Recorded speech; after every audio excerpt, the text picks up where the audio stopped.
बच्चों, आज का हमारा जो टॉपिक है वो कक्षा 12 का भौतिक विज्ञान अर्ध तरंग दिष्टकारी के रूप में पीएन संधि, जिसे हाफ वेव रेक्टिफायर कहते हैं। इसका नाम हाफ वेव रेक्टिफायर यानी अर्ध तरंग दिष्टकारी का है पड़ा। इसका अर्ध तरंग दिष्टकारी नाम इसलिए पड़ा क्योंकि ये आधे भाग में ही केवल प्रत्यावर्ती धारा का क्या करता है, दिष्टीकरण करता है। आधे ही भाग में, मतलब पूरे भाग का नहीं करता है। केवल ये अर्ध तरंग दिष्टकारी जो है ये प्रत्यावर्ती वोल्टेज का या प्रत्यावर्ती धारा का केवल आधे ही भाग का दिष्टीकरण करता है। देखिए इसमें होता क्या है, देखें ये इसमें ट्रांसफार्मर की दो कुंडली लगी होती है। यह है L1 और ये है L2, ये है L2। इसे बोलते हैं निवेशी कुंडली या निवेशी प्रत्यावर्ती वोल्टेज कुंडली बोलते हैं। अब देखिए फिर क्या होगा, इसके बाद क्या करेंगे, यहां ऐसे बना दीजिए और एक संधि डायोड लगा दीजिए, पीएन संधि डायोड। इसका नाम है पी और ये आप जानते हैं क्या है, एन होता है पीएन संधि डायोड में।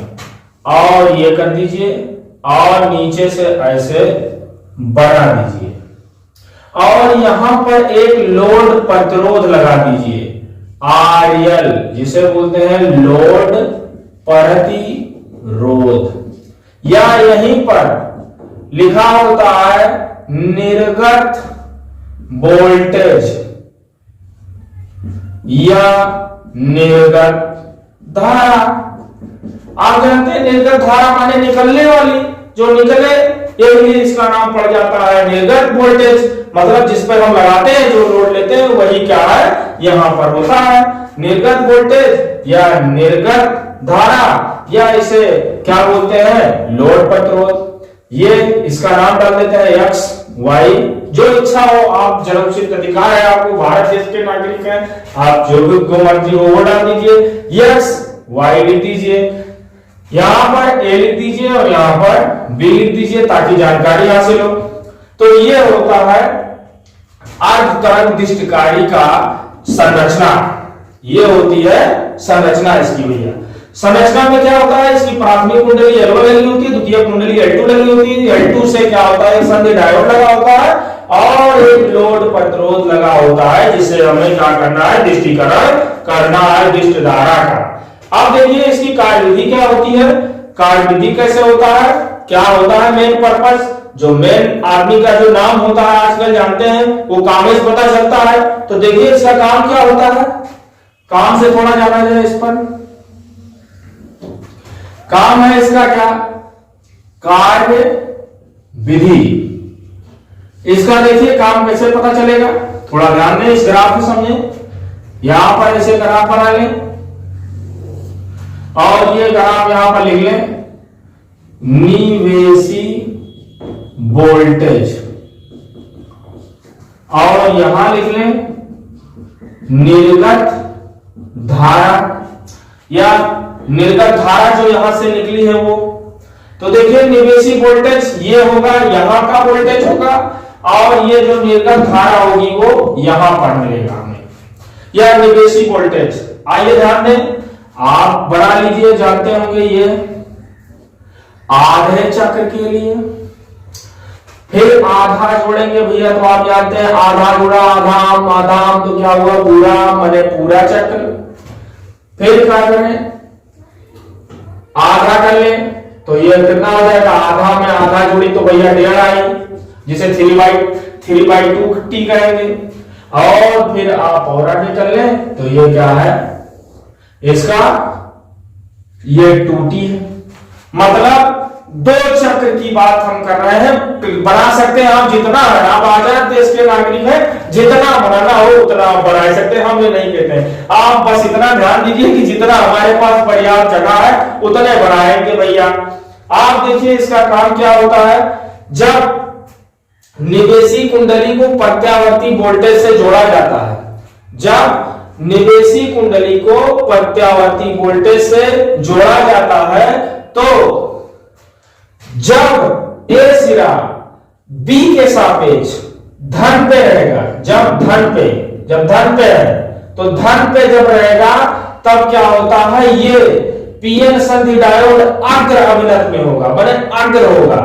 जब धन पर है तो ये अग्र अभिनत होगा, और अग्र अभिनत होगा तब इसका नाम है भैया धारा को प्रवाह करेगा।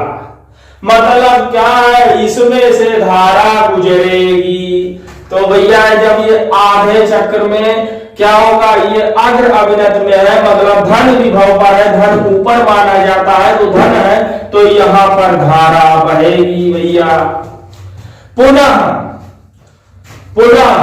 जैसे ही पुनः देखिए, पुनः जब ए सिरा क्या होगा, ऋण विभव पर होगा, तो ये उत्क्रम अभिनत में होगा, और उत्क्रम अभिनत में होगा जब, तब इसमें क्या होता है, आप पढ़े होंगे भैया, पीएन संधि डायोड कहता है कि हम धारा जाने नहीं देंगे।